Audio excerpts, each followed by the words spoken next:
Islamophobia എന്ന വളരെ ബോധപൂർവമായ അജണ്ടയുടെ ചരിത്ര വേരുകളെയാണ് ഇനി ഡയലോഗ് 3.0 ചർച്ച ചെയ്യുന്നത്. ആദരണീയനായ അബ്ദുൽ മാലിക് സലഫി നമ്മളോട് ആ ഒരു മേഖലയിൽ നിന്നുകൊണ്ട് ചില കാര്യങ്ങൾ ഇപ്പോൾ പ്രതികരിക്കുകയാണ്. അല്ലാഹു സുബ്ഹാനഹു വ തആലയുടെ പരിശുദ്ധ ദീനുൽ ഇസ്ലാമിൻ്റെ കാരുണ്യ വശങ്ങളെ സംബന്ധിച്ച് നമ്മൾ വിശദമായി ശ്രവിച്ചു കഴിഞ്ഞു. ഇത്രയും കാരുണ്യം ലോകത്തിനു മുന്നിൽ അവതരിപ്പിക്കുന്ന വിശുദ്ധ ഇസ്ലാമിനെ പേടിക്കേണ്ട മതമാണ്, ഭയപ്പെടേണ്ട ഒരു ആദർശമാണ് എന്ന രീതിയിൽ ആളുകളുടെ മനസ്സിൽ കുടിയിരുത്തുവാൻ വേണ്ടിയുള്ള ആസൂത്രിതമായിട്ടുള്ള ശ്രമങ്ങൾ, അതിൻ്റെ ചരിത്രമാണ് ഇൻഷാ അല്ലാഹ് നമ്മൾ പരിശോധിക്കുന്നത്. അല്ലാഹു സുബ്ഹാനഹു വ തആലയുടെ മതത്തെ സംബന്ധിച്ചിടത്തോളം മനുഷ്യന്മാർക്ക് സമാധാനം മാത്രം കൊടുക്കുന്ന ഒരു ആദർശമാണിത്. പക്ഷേ ചില ആളുകളെ സംബന്ധിച്ചിടത്തോളം അവരുടെ സ്വാർത്ഥ താല്പര്യങ്ങൾക്ക് ചില ആദർശങ്ങളും ചില നിയമങ്ങളും ചില സംഗതികളുമൊക്കെ എതിരാകുമ്പോൾ അതെത്ര നല്ലതാണെങ്കിലും അതിനെ എതിർക്കുക എന്നുള്ളത് ഒരു സ്വാഭാവികതയിൽ നിന്നുണ്ടാകുന്ന അല്ലെങ്കിൽ ഒരു അജണ്ടയിൽ നിന്നുണ്ടാകുന്ന ഒരു പ്രക്രിയയാണ്.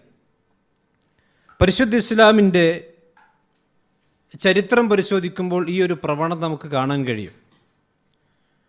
എത്ര സമാധാനത്തിൻ്റെ വാക്കുകൾ പറഞ്ഞാലും ആ സമാധാനം ആഗ്രഹിക്കാത്ത, ഇഷ്ടപ്പെടാത്ത ചില ഇരുട്ടിൻ്റെ ശക്തികൾ ഏതു കാലഘട്ടത്തിലും ഉണ്ടായിട്ടുണ്ട്.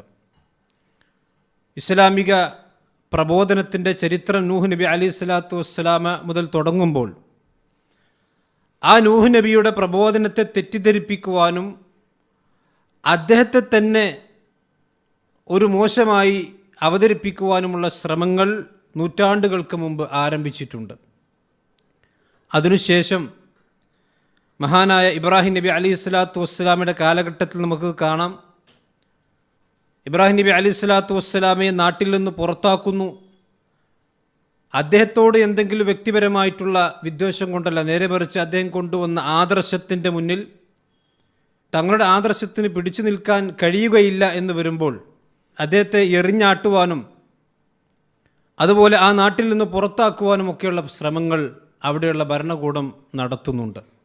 മഹാനായ മൂസാ നബി അലൈഹി സ്വലാത്തു വസ്സലാമയുടെ ചരിത്രത്തിലും നമുക്ക് വായിച്ചെടുക്കാൻ സാധിക്കും.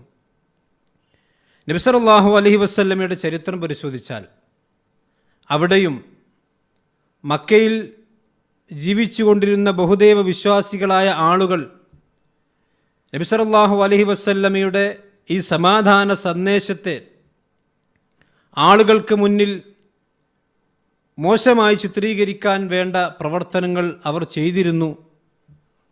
നബി സല്ലല്ലാഹു അലൈഹി വസല്ലം മദീനയിലേക്ക് ഹിജ്റ വന്നപ്പോൾ അവിടെയുള്ള ജൂതന്മാർ തങ്ങളുടെ അധികാരം നഷ്ടപ്പെടും, തങ്ങൾക്കവിടെയുള്ള സ്വാധീനം നഷ്ടപ്പെടും എന്ന ഒരു ഭയം കാരണം നബി സല്ലല്ലാഹു അലൈഹി വസല്ലമയെ സംബന്ധിച്ചും പ്രവാചകൻ കൊണ്ടുവന്ന ആദർശത്തെയുമൊക്കെ മോശമാക്കി ചിത്രീകരിക്കുവാനുമുള്ള ശ്രമങ്ങൾ അവർ ആ കാലഘട്ടത്തിൽ നടത്തിയിട്ടുണ്ട്. അതൊക്കെ തന്നെയും ഒരു പഴയ ചരിത്രമാണെങ്കിൽ ആധുനിക കാലഘട്ടത്തിലേക്ക് നാം വരുമ്പോൾ ഇസ്ലാമോഫോബിയ എന്ന് പറയുന്ന ഒരു ഇസ്ലാം പേടി, ഇസ്ലാമിൻ്റെ ചിഹ്നങ്ങളെയും ഇസ്ലാമിൻ്റെ നിയമങ്ങളെയും അതിൻ്റെ പ്രതിക്രിയകളെയുമൊക്കെ വളരെ മോശമായി, ഒരു ഭീകരമായി അവതരിപ്പിക്കാനുള്ള ശ്രമങ്ങൾ ആസൂത്രിതമായി തുടക്കം കുറിക്കും 1980-കളുടെ അവസാന കാലഘട്ടത്തിലാണ്. ആ ഒരു പ്രവർത്തനം കൂടുതൽ വ്യാപിച്ചു വന്നത് 2001 സെപ്റ്റംബർ 11 വേൾഡ് ട്രേഡ് സെൻറ്റർ ആക്രമണത്തോടു കൂടിയാണ്. അത് സമൂഹത്തിൽ കൂടുതൽ ആസൂത്രിതമായ രീതിയിൽ അതിൻ്റെ നീക്കങ്ങൾ തുടങ്ങിയിട്ടുള്ളത്. ഭീകരതയ്ക്ക് ഒരു മതമുണ്ടായി തുടങ്ങിയത് ആ കാലഘട്ടം മുതലാണ്. ഏതെങ്കിലും ഒരു അക്രമം ആര് നടത്തിയാലും മുമ്പൊക്കെ ആ മതത്തിൻ്റെ പേരിൽ അത് പരാമർശിക്കപ്പെടാറുണ്ടായിരുന്നില്ല. നേരെ മറിച്ച് ഈ ഒരു ആക്രമണത്തിന് ശേഷം ഏതെങ്കിലും ഒരു മുസ്ലിം നാമധാരിയോ അതല്ലെങ്കിൽ ഒരു താടി വെച്ച മനുഷ്യനോ എവിടെയെങ്കിലും എന്തെങ്കിലും ഒരു ആക്രമണം ചെയ്യുമ്പോഴേക്കും അതിനെ മൊത്തത്തിൽ ഇസ്ലാമിൻ്റെ തന്നെ പ്രതിക്കൂട്ടിൽ നിർത്തുകയും ഇസ്ലാമിൻ്റെ ചിഹ്നങ്ങളെ തന്നെയും ഭയപ്പെടേണ്ട ഒരു അവസ്ഥയിലേക്ക് മാധ്യമങ്ങൾ അവതരിപ്പിക്കുകയും ചെയ്തു തുടങ്ങിയത് ഈ ഒരു പ്രവണതയ്ക്ക് അല്ലെങ്കിൽ ഈ ഒരു സംഭവത്തിന് ശേഷമാണ്. ഇസ്ലാമോഫോബിയ എന്ന് പറയുന്ന ഇസ്ലാമിനെ പേടിക്കുക എന്ന ഒരു ടെർമിനോളജി അത് യഥാർത്ഥത്തിൽ ടെക്നോളജിയേക്കാൾ അപകടമാണ് എന്നുള്ള നിരീക്ഷണങ്ങൾ ഈ കാലഘട്ടത്തിൽ ചില സാമൂഹിക നിരീക്ഷകന്മാർ മുന്നോട്ട് വച്ച് നമ്മൾ പ്രത്യേകം ശ്രദ്ധിക്കേണ്ടതാണ്.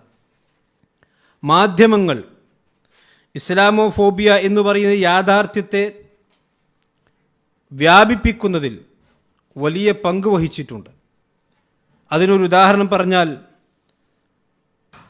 വേൾഡ് ട്രേഡ് സെൻറ്റർ ആക്രമണത്തിൻ്റെ ദൃശ്യങ്ങൾ കാണിക്കുമ്പോൾ ഫലസ്തീനിലുള്ള ചില യുവാക്കൾ തുള്ളിച്ചാടി ആഹ്ലാദിക്കുന്ന ഒരു വീഡിയോ കൂടി അതിൻ്റെ കൂടെ CNN പോലെയുള്ള ചില മാധ്യമങ്ങൾ പ്രദർശിപ്പിച്ചിരുന്നു.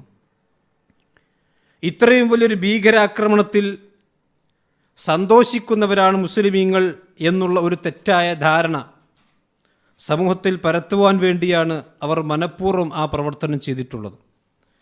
യഥാർത്ഥത്തിൽ 90കളിൽ ഗൾഫ് യുദ്ധത്തിൻ്റെ സന്ദർഭത്തിൽ സദ്ദാമിനെ അനുകൂലിക്കുന്ന ആളുകൾ നടത്തിയ ഒരു ആഹ്ലാദ പ്രകടനത്തിൻ്റെ വീഡിയോ തികച്ചും വ്യത്യസ്തമായ ഒരു കോണ്ടക്സ്റ്റിൽ കൊണ്ടുവന്ന് സമൂഹത്തിൽ അവതരിപ്പിക്കുമ്പോൾ എന്താണ് യഥാർത്ഥത്തിൽ ഇവർ ഉദ്ദേശിക്കുന്നത്?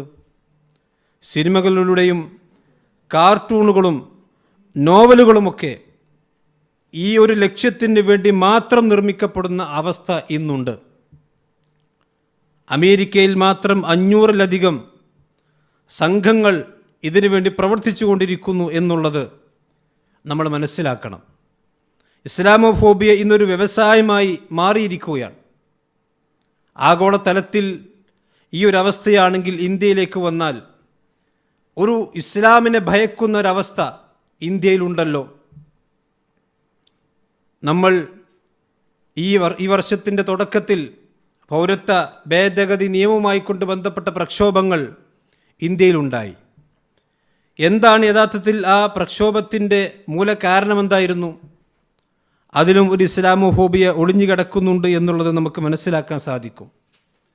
എവിടെയെങ്കിലും ആരെങ്കിലും ഒരു ബോംബ് പൊട്ടിക്കുമ്പോഴേക്കും അന്വേഷണം പ്രഖ്യാപിക്കുന്നതിന് മുമ്പ് തന്നെ അത് ഏതെങ്കിലും ഒരു അഡ്രസ്സില്ലാത്ത ഒരു അറബി പേരുള്ള സംഘടനയിലേക്ക് ചേർത്തി പറയുന്നതിൻ്റെ ഉദ്ദേശം എന്താണ്?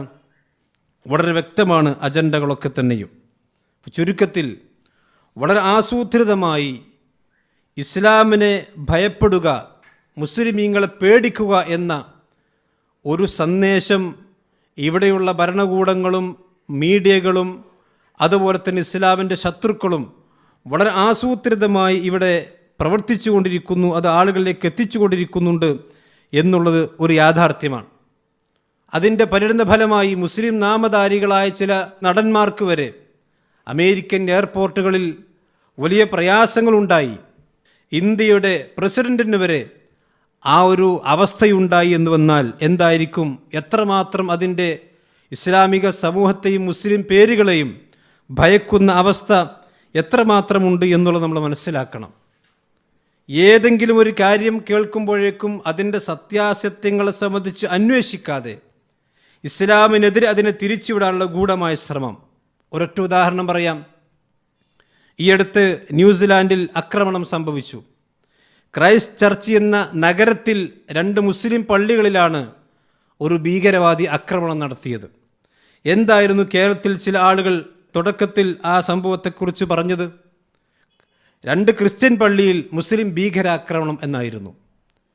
ക്രൈസ്റ്റ് ചർച്ച് എന്നത് ഒരു നഗരത്തിൻ്റെ പേരാണ്, അതൊരു പട്ടണത്തിൻ്റെ പേരാണ്, അതല്ലാതെ ഒരു ക്രിസ്ത്യൻ പള്ളിയല്ല എന്ന് പോലും ചിന്തിക്കാൻ സമയം കിട്ടാതെ അതിനെപ്പോലും ഇസ്ലാമിൻ്റെ നേരെ, ഇസ്ലാമിനെ ഭീകരവാദത്തിൻ്റെ മതമായി അവതരിപ്പിക്കാനുള്ള ഗൂഢമായ ശ്രമങ്ങൾ. അപ്പോൾ ചുരുക്കത്തിൽ ഇങ്ങനെയുള്ള ഈ കൊറോണ കാലത്ത് പോലും, ഈ കൊറോണയുടെയും കോവിഡിൻ്റെയും കാലത്ത് പോലും പലപ്പോഴും പല സമ്മേളനങ്ങളെയും ആ രീതിയിൽ അവതരിപ്പിക്കാൻ അവർ ശ്രമിക്കുകയുണ്ടായി. ചുരുക്കത്തിൽ ഇസ്ലാമോഫോബിയ എന്നുള്ളത് വളരെ ആസൂത്രിതമായി ഇവിടെ നടക്കുന്നൊരു പ്രക്രിയയാണ്.